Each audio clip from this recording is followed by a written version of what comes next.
me. Whether he's the smallest man in the room or the fattest man in the room, I'll never underestimate him because I've been underestimated since birth. But yeah, I'm still here representing, still on top of the world. Deontay Wilder, make no mistake, this will be Deontay Wilder's make or break moment in his life. Anybody can lose a fight, anybody can have a bad night. But this is his make or break time. He's got nothing to lose. He's a 3-1 underdog. He's got everything to gain and nothing to lose. And everybody expects me to go in there and beat him down, which I will. But you can never write Deontay Wilder off because he's at his most dangerous now. And if I was like the rest of the world, then I'd underestimate Deontay Wilder. I think, I beat the guy easy first time, beat him even easy the second time, I'll take it easy. No. I've trained harder, I've sacrificed, I've been in training camp 7-8 weeks, sacrificing, no families, nothing. I've never ate anything that George didn't cook me.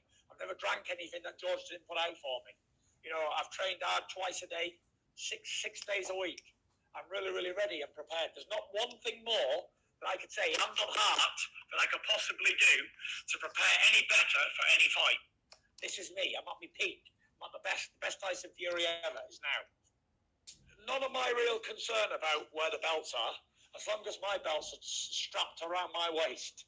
The rest of them, I don't care where they go because, you know, there's only one man who can clear them all up again and bring them back, and that's me. There only ever has been me. I'm sick of saying it. There only ever has been one. There can only ever be one. And you're looking at it. Me, the Gypsy King. Yeah, I've been working on it, but, you know, I had COVID. I had a month off with my baby that was unwell. And, you know, eating all that stuff takes a lot of doing, you know. I don't know if I'm going to be at my career heaviest, but I'm giving it my best shot. Don't worry about that.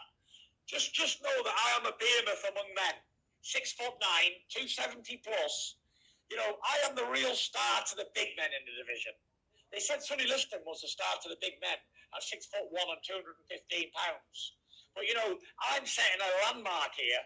270 plus, 6'9", stop me if you can. Like a steamroller coming towards you. And go into detail, quite complex as well. See, you know, if you've got a problem in your life and you want to overcome it, like I did with alcohol and depression and all that stuff, then I had to admit to myself that what was going on. I had to accept reality and pull up or shut up. And that's what you have to do. In order to get better, you need to accept that you need the help. You need to accept the problem. So Deontay Wilder's problem is he couldn't accept defeat. So long career undefeated, 44-0, nearly all knockouts, and he gets defeated. It must be hard. Lord knows I don't know what it's like because I've never had to experience it. But I'd say it'd be hard. But the quicker you can come to terms with being defeated and move on and get better, the quicker you have, the more opportunity you have of avenging your defeat. If you can. If it's possible in your stars to avenge them defeats, then you need to accept the defeat first and then move on. Where what I've seen from Deontay Wilder is he can't accept defeat. He doesn't know why he lost. There's a million reasons why. And he's still banging on that same drum about the gloves weren't on, drugs, water, trainer, all this sort of stuff. Many, many more things, costumes and whatever else. And if he would have came into this trilogy saying, you know what, Tyson, you beat me. Fair and square, good man, but I'm going to get you in the third trilogy. Don't you worry about that. I'd have been like, okay, this is a serious guy. I really got to take him seriously. Not that I'm not anyway, but, you know, he didn't show any class at all in defeat, and he hasn't accepted that he's been beaten. Therefore, he can't overcome it. So you will see what will happen to him on the 9th of October. And with that, Gareth, go ahead.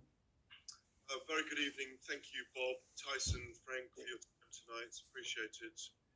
Can I ask you, Tyson, even though you don't want to speak particularly about last Saturday night, is there a chance that if you have a comprehensive victory Christian, over could you pass me my water, please? Deontay Wilder on next Saturday night, that you could say to Joshua, forget the victory, come and fight, forget the rematch with Usyk, come and fight me next? Good question, Gareth. But again, I've no real concern about anything else other than Deontay Wilder. I've got a mammoth task ahead. A very, really dangerous fight that I'm not overlooking, that I'm giving 100% focus. And I don't care who I fight after this. Whoever the next challenger is, let me get through Wilder first. Then on Sunday morning, you can speak to me as you always do, and then we'll talk turkey about who we fight next. And quite frankly, I just don't give a damn.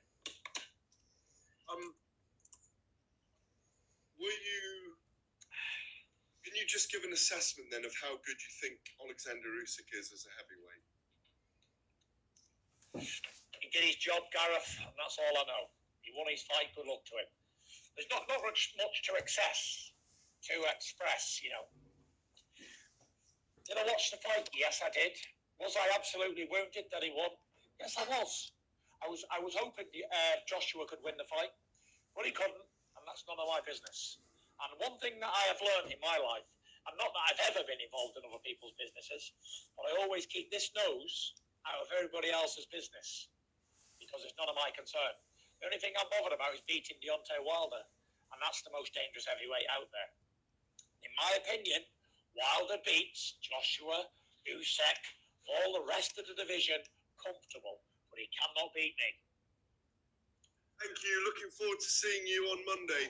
Thank you. Are we seeing each other on Monday? I hope so. Gareth, I gotta ask you a question. Where are you now? I'm in the Wembley Hilton. Okay. You're in England, right? I am.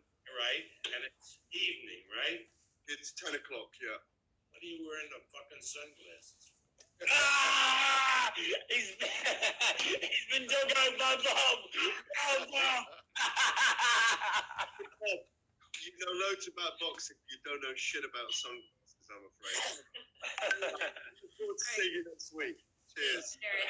We're gonna take one more question. Go on, Bob.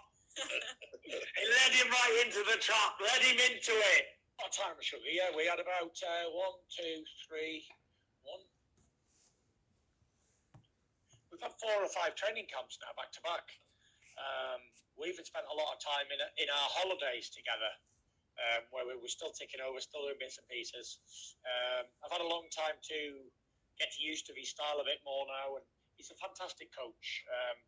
The most knowledgeable, the most experienced boxing man that I've ever had around me, by far. His boxing knowledge is second to none. Very, very, very good technical boxing coach. Best I've ever had in the last 10 years, I'd say, for sure.